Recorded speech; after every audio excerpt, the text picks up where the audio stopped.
Hi friends, this is Shivaram Yadav and welcome to my channel. Friends, ఈ ఛానల్లో ఇది నా మొదటి వీడియో అండి. ఇందులో నేను హెల్త్కి సంబంధించిన టిప్స్ అట్లాగే కిచెన్ టిప్స్ కూడా నేను చెప్తుంటాను. ఈ వీడియోలో మీకు నేను యోగాసనాల్లో రాజు లాంటిది అయినటువంటి శీర్షాసనం గురించి చెప్తానండి. నాకు తెలిసిన ఇన్ఫర్మేషన్ అంతా మీతో షేర్ చేసుకుంటాను. ఓకే, ఈ శీర్షాసనం వేయటం వల్ల 40కి పైగా రోగాల నుంచి మనం రక్షణ కల్పించుకోవచ్చు. అట్లాగే ఎవరైతే శరీరంలో శక్తి, ముఖంలో కాంతిని కోరుకుంటారో వాళ్ళకి ఈ ఆసనం అనేది ఒక వరం లాంటిదండి. రక్తాన్ని ఫిల్టర్ చేస్తుంది, కండరాలకి బలాన్ని ఇస్తుంది, ఒబేసిటీని తగ్గిస్తుంది. ఓకే, నా ప్రజెంటేషన్ మీకు నచ్చుతుంది అనుకుంటే మాత్రం వీడియోని ఖచ్చితంగా లైక్ చేయండి, అందరికీ షేర్ చేయండి, నా ఛానల్ని సబ్స్క్రైబ్ చేసుకోండి. ఇక లేట్ చేయకుండా టాపిక్లోకి వెళ్ళిపోదామా? ఫ్రెండ్స్, మీరు ఫస్ట్ టైం యోగా చేస్తున్నట్లయితే కనుక దయచేసి ఎక్స్పర్టులని సంప్రదించి అప్పుడే యోగా నేర్చుకోండి, లేదంటే చాలా ఇబ్బంది పడతారు. ఓకే, ఇప్పుడు నేను ఈ శీర్షాసనం అన్నది విత్ వాల్ సపోర్ట్ ఎలా వేయాలనేది చూపిస్తాను. తర్వాత వితౌట్ వాల్ సపోర్ట్ కూడా చూపిస్తాను. ఎందుకంటే ఫస్ట్లో కొత్తగా శీర్షాసనం నేర్చుకోవాలనుకునే వాళ్ళు గోడ సపోర్ట్తో వేసి ఆ తర్వాత గోడ లేకుండా శీర్షాసనం వేయటం అనేది నేర్చుకోండి. అది కూడా చెప్పాను కదండి, యోగా ఎక్స్పర్ట్స్ యొక్క సలహాలతోనే ఈ యొక్క శీర్షాసనం అన్నది ప్రాక్టీస్ చేయండి. చూసారుగా ఫ్రెండ్స్, ఇంతే, చాలా సింపుల్.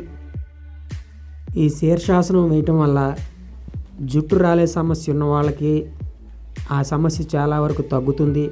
అట్లాగే జుట్టు తెల్లబడతాన్ని అరికడుతుంది, మనలో ఉండేటటువంటి టెన్షన్స్ పోగొడుతుంది, ఫేస్కి మంచి కలర్ తీసుకొస్తుంది, థైరాయిడ్ ప్రాబ్లం ఉంటే తగ్గిస్తుంది, లేకపోతే అసలు శాంతం రాకుండా చేస్తుంది, నోటి దుర్వాసనని తగ్గిస్తుంది, పంటి సమస్యలు, చిగుళ్ళ సమస్యలని నివారిస్తుంది. ఇలాగ ఇంకా చాలా రకాలైనటువంటి ఉపయోగాలు ఉన్నాయి. అయితే ఎవరైతే ప్రెగ్నెంట్ లేడీస్, గుండె జబ్బులు ఉన్నవాళ్ళు, హై బీపీ, హెవీ వెయిట్ ఉన్నవాళ్ళు ఈ ఆసనం వేయకూడదు. ముఖ్యంగా హెవీ వెయిట్ ఉన్నవాళ్ళు కనుక ఈ ఆసనం వేస్తే కనుక కాలర్ బోన్ విరిగే ప్రమాదం ఉంది, కాబట్టి జాగ్రత్తగా ఉండాలి. ఇప్పుడు నేను వితౌట్ వాల్ సపోర్ట్తో ఈ శీర్షాసనం వేస్తున్నాను. ఇక్కడ చూడండి, బ్యాక్ సైడ్ కూడా కొంత వాల్ సపోర్ట్ ఉన్నట్టు మనం ఫీల్ అయితే కనుక ఇలాగా ఏ విధంగానూ సపోర్ట్ లేకుండా శీర్షాసనం అన్నది వేయచ్చు. ఓకే, ఇప్పుడు నేను ఈ ఆసనాన్ని ఫ్రంట్ యాంగిల్లో కూడా మీకు ఒకసారి చూపిస్తాను. ఈ శీర్షాసనంలో కూడా ఇంకో 2 భంగిమలు ఉన్నాయి, అవి కూడా మీకు చూపిస్తాను. ఇక్కడ చూడండి ఫ్రెండ్స్, నేను శీర్షాసనంలో పద్మాసనం భంగిమ వేస్తున్నానండి. ఇది మొదటి భంగిమ. అట్లాగే శీర్షాసనం వేసేటప్పుడు మీ యొక్క కాన్సన్ట్రేషన్ అన్నది బ్రీతింగ్ మీద ఉంచాలి. దయచేసి వేరే ఏ యావగేషన్స్ పెట్టుకోవద్దు, అప్పుడే ఇది సక్సెస్ అవుతుంది. ఆ తర్వాత నెక్స్ట్ రెండో భంగిమలోకి వెళదాము.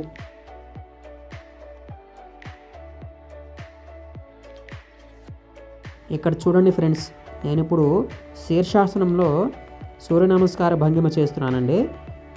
మన డైలీ లైఫ్లో చికాకులు, టెన్షన్స్ పోవాలంటే మాత్రం రోజుకి కనీసం 10 నిమిషాలైనా యోగా చేయాలి ఫ్రెండ్స్. కాబట్టి మీరు కూడా ఒక 10 నిమిషాలన్నా దానికి కేటాయిస్తారని చెప్పేసి ఆశిస్తున్నాను.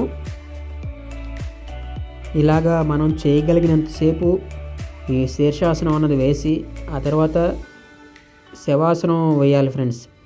ప్రతి ఆసనం వేసేటప్పుడు మధ్యలో బాడీని రిలాక్స్డ్ మోడ్లో ఉంచాలి, కాబట్టి శవాసనం కంపల్సరీ. ఇంకొక ముఖ్యమైన విషయం ఏంటంటే యోగాని ఎప్పుడు హడావుడిగా స్పీడ్గా చేయకూడదు. నిదానంగా ప్రశాంతమైన వాతావరణంలో మనస్సుని లగ్నం చేసి చేయాలి. ఉదయం పూట కాలకృత్యాలు తీర్చుకొని ఎంప్టీ స్టమక్తో చేస్తే చాలా మంచి ఫలితాలు ఉంటాయి. ఇది ఫ్రెండ్స్, శీర్షాసనానికి సంబంధించి నాకు తెలిసిన ఇన్ఫర్మేషన్ అంతా మీతో షేర్ చేసుకున్నానని అనుకుంటున్నాను.